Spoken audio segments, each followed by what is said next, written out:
The Honourable Leader of the Opposition. He's now admitted that the immigration system is broken after 9 years of his government. He blames bad actors. So let's put our detective hat on and find out who those bad actors were. Who was the head of the federal government that increased permits for temporary foreign workers by 154%? Who was the head of the federal government that issued 211% more permits for international students and a population growth plan that boosted growth by 300%? Wow. Can we identify who was that bad actor?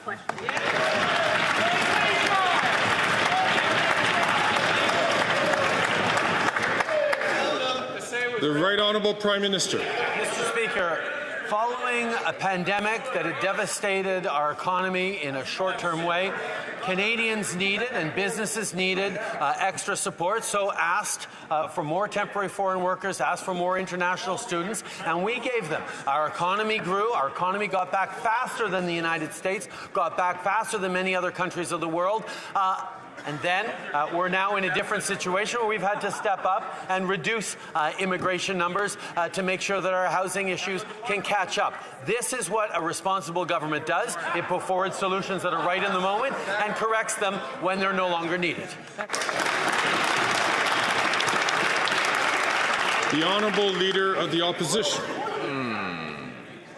I don't think we found the bad actor yet.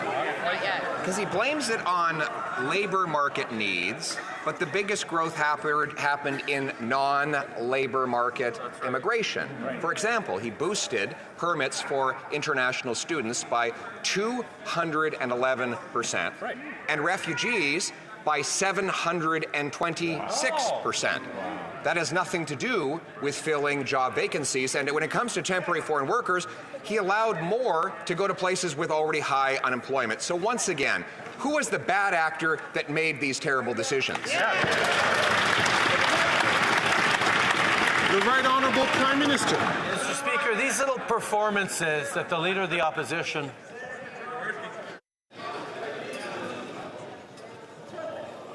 The Right Honourable Prime Minister from the top. Mr. Speaker, these little performances that the Leader of the Opposition puts on are not fooling anyone. The only thing he is interested in is his own interests, his own quest for power. He is not asking he's asking his MPs to not be strong voices for their communities, including in communities that are relying on the investments in their housing so that they can respond to growing populations and housing pressures caused by increasing population. These are the things we are busy solving, but he would rather muzzle his MPs in order to look good when he's doing his little show. The Honourable Leader of the Opposition. Mr. Speaker, he's not helping us find the bad actor.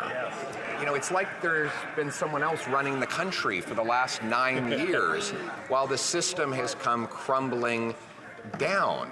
He claims that he cares about housing, but on that subject, maybe we'll ask him this question. Who is the head of the government that was warned by its public service 3 years ago that increasing population growth by 300% would cause the massive housing shortages that we see today? The Right Honourable Prime Minister. Again, Mr. Speaker, with the little performances, when he would rather not admit that when he was Stephen Harper's failed housing minister, he created a total of 6 affordable housing units across the country.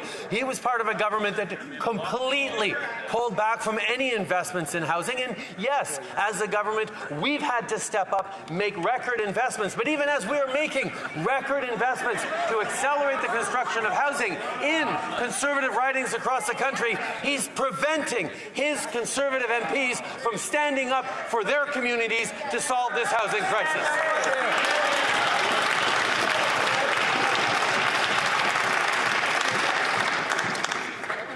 The Honourable Leader of the Opposition. Mr. Speaker, when I was housing minister, we had one home built for every 1.5 people added to the population, which meant we were adding houses faster than we needed to, and we were providing affordable homes of half the cost of today. Last year, they added one home for every 5 new people, the biggest housing deficit in history. So once again, who was the bad actor running the government that was warned by its officials that all of this out-of-control population increase would cause a housing shortage?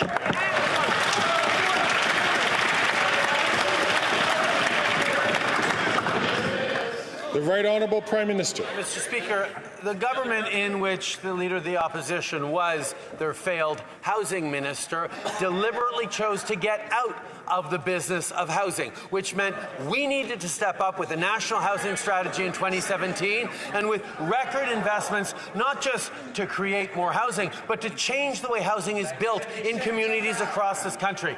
That is money put into the pockets of municipalities to invest, to densify, to rapidify, to accelerate the permitting.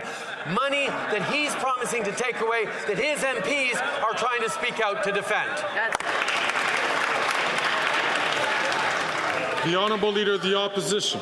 Mr. Speaker, when I was housing minister, housing was half the cost. When I was jobs minister, I actually cut down the number of temporary foreign workers to make sure Canadians got the job. But the bad actor he's referring to is the same head of government that allowed 211% more study permits for people who weren't supposed to be working. He allowed 154% more temporary foreign workers while Canadians were looking for jobs, and 726% more refugees. Mr. Speaker, if he wants to know who is the bad actor that broke the immigration system, why doesn't he do what he loves to do the most? Look in the mirror.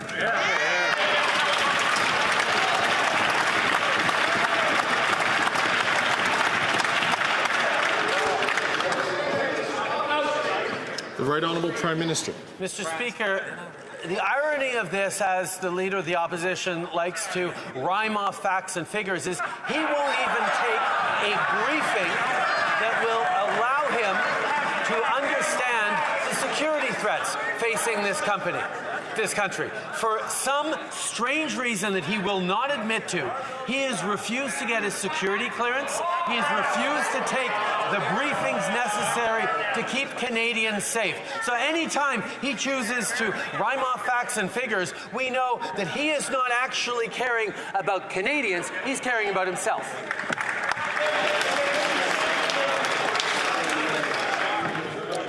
The Honourable Leader of the Opposition. Now we know the difference. We want to axe the tax. He wants to axe the facts. Mr. Speaker, the Prime Minister, after 9 years, we see that immigration is fully broken. He's blaming bad actors for this problem. So can he look at who was at the head of government that allowed population growth increase of 300%, an increase in the number of international students by 211%, and an increase of 726% in the number of refugees. If he wants to find the bad actor, do what he likes to do and look in the mirror. The Right Honourable Prime Minister. Mr. Speaker, Canada had one of the fastest economic recoveries after the pandemic amongst its peers. This is because we were able to welcome people to help support our labour market shortages across the country. But now we're in a different situation. We are solving this issue and adjusting our immigration targets and adjust the number of temporary foreign workers that are coming and adjusting the number of international students that are coming. This is when a government is responsible. This is a part of what it does to ensure proper growth for our country. The Honourable Member for Belley-Chambly. Mr. Speaker, if supply management protection fails, what will Quebecers say? What will they say about the Senate, about the government? What will they say about the leadership of this Prime Minister and of this incoherency? While the U.S. is ready to be more protectionist than ever, Canada, would it give up its agriculture? Would Canada and the Senate, are they the worst negotiators in history? Will they stand up? The Right Honourable Prime Minister. Mr. Speaker, we have always been clear as a government. We are going to protect supply management in any free trade agreement, present or future. And because of this, we support the Bloc's bill to protect supply management. If ever this bill fails in the Senate and we can't get it through here in the House because the Conservatives would vote against it, we will be here to protect supply management, even if we need to take government action to complete this task. We are here to protect supply management. And that's simple. The Honourable Member for Belleuil-Chambly, we want to protect it with legislation, Mr. Speaker. This is ironic. While the Senate of Canada and some senators want to sacrifice Quebec, it's the Bloc that is working for all farmers from Quebec and Canada. Do we realize that it's not just the Bloc? It's not about the Bloc. It's about the quality of what we're eating. It's about fair price. It's about the environmental impact of agricultural practices. I would ask the Prime Minister to come with me this afternoon to meet with these senators. Thank you. The Right Honourable Prime Minister. Mr. Speaker, I would welcome the Bloc leader to meet with senators. We work regularly with senators to pass good legislation for Canadians. And as I said, we are going to protect supply management. We agree entirely with our Bloc colleagues in terms of the importance of protecting supply management and farmers. And that is why we have taken action. We have committed as a government to never call into question supply management in any negotiation for upcoming free trade deals. The Honourable Leader of the Opposition. The Prime Minister is just off another bonanza of high-flying, high-carbon, high-taxing hypocrisy. This time on a trip to Brazil, he dripped with condescension for Canadians struggling to pay their bills. He said, it's really, really easy when you're in a short-term survive. I've got to be able to pay the rent this month. I've got to be able to buy groceries for my kids to say, okay, let's put climate change as a slightly lower priority. This is the Prime Minister who burns 100 tons of jet fuel and releases 100 tons of greenhouse gases. When will he stop the high tax hypocrisy? The Right Honourable Prime Minister. Mr. Speaker, Canadians are facing global challenges right now. As much as the Leader of the Opposition would love to bury his head in the sand, global inflation, climate change that is impacting everyone around the world requires us to be working together, standing up for peace and justice on the world stage, standing up for women's rights, standing up for opportunities for the middle class. This requires us to work together, something the Leader of the Opposition can't do. He can't even work with his own MPs. He has to muzzle them. He is not letting them be voices of their communities in Ottawa. That's the real colors of this Leader of the Opposition.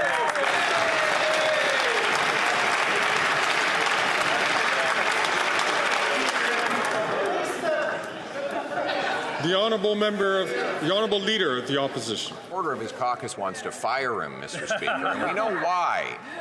Food prices have risen 36% faster in Canada than in the U.S., a gap that opened up as the carbon tax came into force. The Prime Minister just goes on trying to tell Canadians that their mentality is off. He says there's a sense that affordability is in direct contrast with our moral responsibility to protect the planet, trying to shame Canadians for opposing his ineffective, job-killing, inflationary carbon tax. Will you stop lecturing Canadians and call a carbon tax election? The Right Honourable Prime Minister. Mr. Speaker, I invite Canadians to actually watch my remarks down south, where I was talking exactly about the importance of putting affordability first for Canadians, even as we're fighting against climate change. The Leader of the Opposition can invent things that he thinks I might have said. That's not what I said. What I pointed out was that even as we are fighting climate change, even as we are creating incentives to grow our economy in cleaner, greener ways, we are putting more money back in the pockets of 8 out of 10 Canadians with the Canada Carbon Rebate, a fact that he's busy gaslighting Canadians against.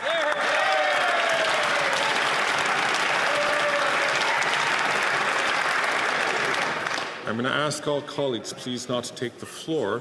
I'm going to ask the Honourable Member from Grand Prairie Mackenzie to please not take the floor unless recognized by the Chair. The Honourable Leader of the Opposition. Mr. Speaker, this Prime Minister has gaslit Canadians so much that Environment Canada has to do a recalculation of the carbon emissions that have come from the LAMP. He's the Prime Minister who tells Canadians that the Parliamentary Budget Officer's data, which shows that 100% of middle-class people pay more in carbon tax than they get back in rebates, that they shouldn't believe their eyes, that they shouldn't believe their eyes when they see the grocery prices, which are rising 36% faster in Canada than the U.S. So instead of trying to gaslight Canadians, why not call a carbon tax election? The Right Honourable Prime Minister. Mr. Speaker, the Leader of the Opposition is once again just not telling the truth. The reality is, the Parliamentary Budget Officer said that 8 out of 10 Canadians get more money back from the price on pollution than it actually costs them in paying that price on pollution. The cost of inaction on climate change is astronomical, and that's exactly what he's proposing. Mr. Speaker, the Leader of the Opposition should stop misleading Canadians and actually understand that you can't fight for affordability, you can't fight against climate change unless you're investing in Canadians. That's right.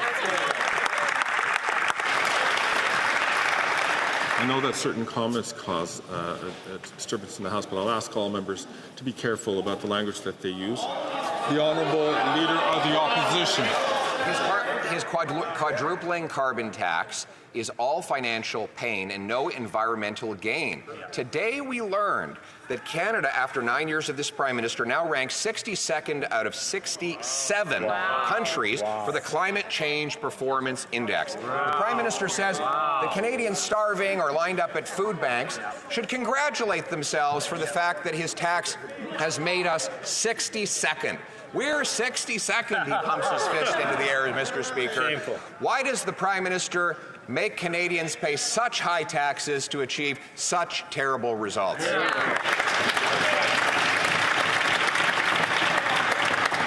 The Right Honourable Prime Minister. Mr. Speaker, once again, the Leader of the Opposition is entirely misrepresenting the facts for his own gain, for his own interest. That's really all he cares about. If he cared about Canadians, he wouldn't be standing against dental care. He wouldn't be standing against more spaces in childcare. He wouldn't be standing against putting more money in Canadians' pockets with a price on pollution that is bending our emissions down faster than our other G7 neighbours, at the same time as it's helping with affordability for 8 out of 10 Canadians in areas in which it lands. The Canada Carbon Rebate is an affordability measure that is protecting future generations, and he is standing against it.